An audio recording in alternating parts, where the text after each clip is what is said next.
करदम ऋषि का तप स्थल ध्वजाधारी पहाड़, जिसकी चोटी पर त्रेता युग में करदम ऋषि ने वर्षों तपस्या की।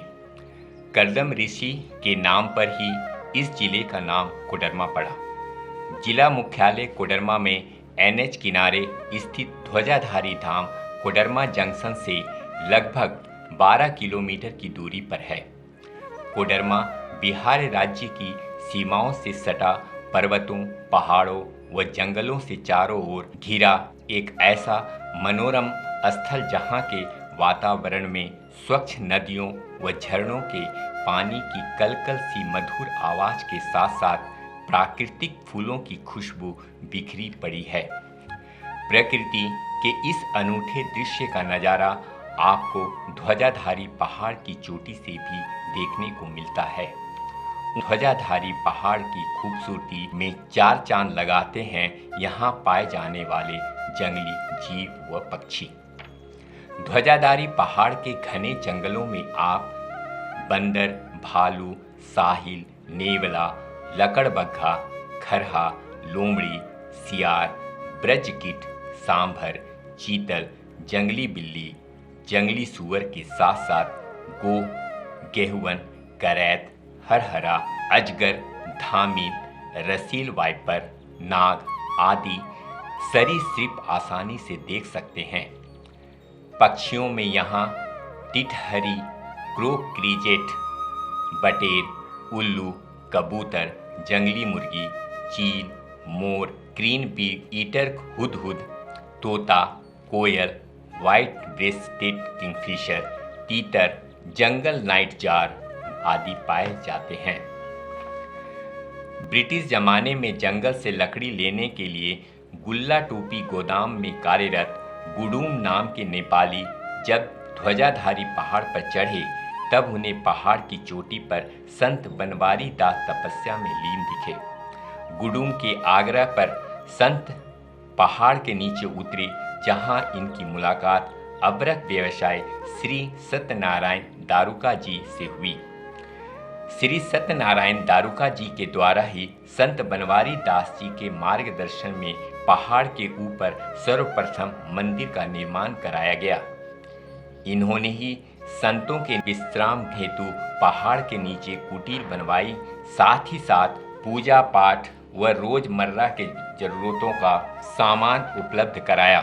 संत बनवारी दास जी 8 अगस्त 1973 को ब्रह्मलीन हुए। इनके बाद संत राम बालक दास जी ने पूजा पाठ व कार्यभार संभाला। संत राम बालक दास जी 11 नवंबर 2000 को ब्रह्मलीन हुए।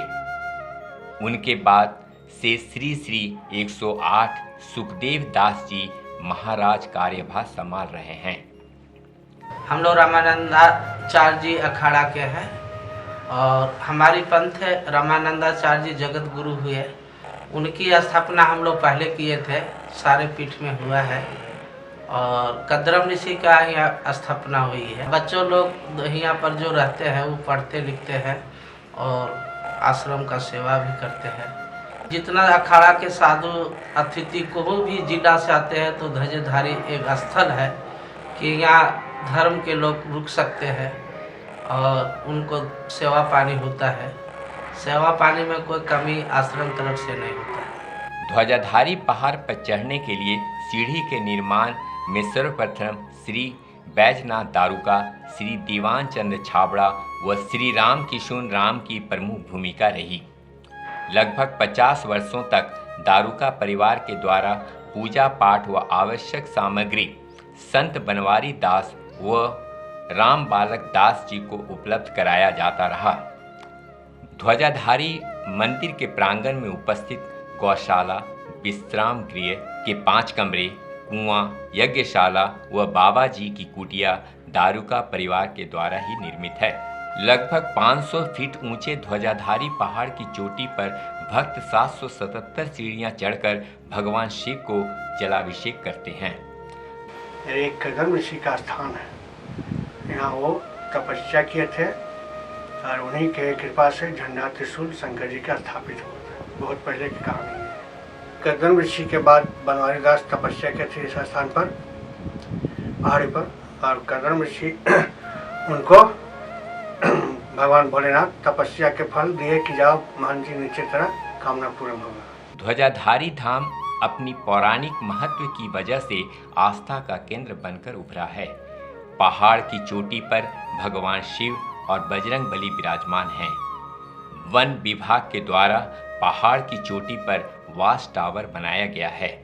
जंगलों में लगे आग को देखने के उद्देश्य से बनाए गए इस वॉच टावर के ऊपर से चारों ओर का नज़ारा बहुत ही आकर्षक व मनोरम लगता है।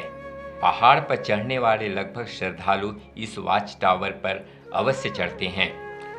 ध्वजाधारी धाम के प्रांगण में भगवान शंकर, बजरंग बली, नंदी बाबा का मंदिर, यज्ञशाला के साथ साथ राधा कृष्ण का भव्य मंदिर है। दक्षिण दिशा की ओर मुख किए विराजमान बजरंग बली की प्रतिमा सामान्यतः बहुत कम में पाई जाती है। यहाँ आने वाले श्रद्धालुओं व साधु संतों के विश्राम के लिए कई कमरों का विश्राम गृह भी बनाया गया है। ठीक बगल में लगभग 50 गायों की गौशाला भी बनाई गई है। मंदिर प्रांगण की देखरेख कोडरमा जिले वासियों द्वारा बनाई कमेटी के द्वारा की जाती है। जिले वासियों के सहयोग से समय समय पर भोज भंडारा का आयोजन किया जाता है, जिसमें हजारों लोग प्रसाद ग्रहण करते हैं। यहाँ हर एक साल शादी विवाह के मौके पर कोडरमा समेत आसपास के कई जिलों के लोग अपने पुत्र पुत्रियों का विवाह करवाते हैं। मान्यता है कि यहाँ हुए विवाह से वैवाहिक जीवन खुशहाल और दीर्घायु होता है। आज भी जिला मुख्यालय व आसपास में होने वाली शादी ब्याह में सबसे पहले भगवान भोलेनाथ को निमंत्रण कार्ड दिया जाता है। त्रेता युग में कर्दम ऋषि की तपस्या से खुश होकर भगवान भोलेनाथ त्रिशूल और ध्वजा लेकर दर्शन दिए थे। भगवान भोलेनाथ के भक्त और ध्वजाधारी धाम में आस्था रखने वाले मन्नतें मांगते हैं। जिन लोगों की मुरादें पूरी हो जाती है वह ध्वजाधारी धाम में त्रिशूल और ध्वजा चढ़ाते हैं। महाशिवरात्रि पर्व पर प्रतिवर्ष 2 दिनों का भव्य मेला लगता है, जिसमें हजारीबाग, चतरा, गिरिडीह के अलावा बिहार के नवादा समेत कई अन्य जिलों के शिव भक्त हजारों हजार संख्या में आते हैं। मेले में बच्चों के खिलौने, महिलाओं के श्रृंगार का सामान, गृह कार्य की उपयोगी वस्तुएं, स्वादिष्ट मिठाइयाँ, जलेबी, नमकीन, फास्ट फूड, आइसक्रीम व अन्य खाद्य सामग्री की बिक्री काफ़ी अच्छी मात्रा में होती है। लोग अपने मित्रों, परिवारों के सदस्यों के साथ यहाँ लगे तरह तरह के झूलों का आनंद लेने दूर दूर से पहुँचते हैं। सावन महीने के प्रत्येक सोमवार को भक्त झरना कुंड धाम से जल उठा पैदल चलकर ध्वजाधारी धाम स्थित शिवलिंग में जलाभिषेक करते हैं। सावन के आखिरी सोमवार को हजारों की संख्या में भक्त झरनाकुंड धाम से जल उठा कांवड़ यात्रा करते हुए ध्वजाधारी धाम में जलाभिषेक करते हैं। इसी दिन स्थानीय लोगों के द्वारा बृहद पैमाने पर भोज भंडारा का भी आयोजन किया जाता है, जिसमें हजारों भक्त प्रसाद ग्रहण करते हैं। ध्वजाधारी धाम में भोलेनाथ की महिमा का ही असर है कि इंसान तो क्या, पशु पक्षी जानवर सभी भगवान के नाम को सुनकर दौड़े चले आते हैं। सेवक के द्वारा भगवान के नाम उच्चारण मात्र से ही कबूतरों का झुंड उड़ता हुआ इनके पास चला आता है। निर्भीक बेखौफ ये कबूतर सेवक के हाथों से दाना चूरते अपना प्रेम दर्शाते हैं। दूसरी ओर खूंखार सांड भी भगवान के नाम के उच्चारण मात्र से ही अपने क्रोध को भूलकर प्रेम प्रकट करने लगता है। भोलेनाथ के इस दरबार की यही तो महिमा है। ईश्वर की छाया व आशीर्वाद से ही संसार के सभी प्राणियों का कल्याण संभव है। इसका जीता जागता रूप हमें ध्वजाधारी धाम में देखने को मिलता है। इस संसार रचिता भोलेनाथ भगवान शंकर का स्थल ध्वजाधारी धाम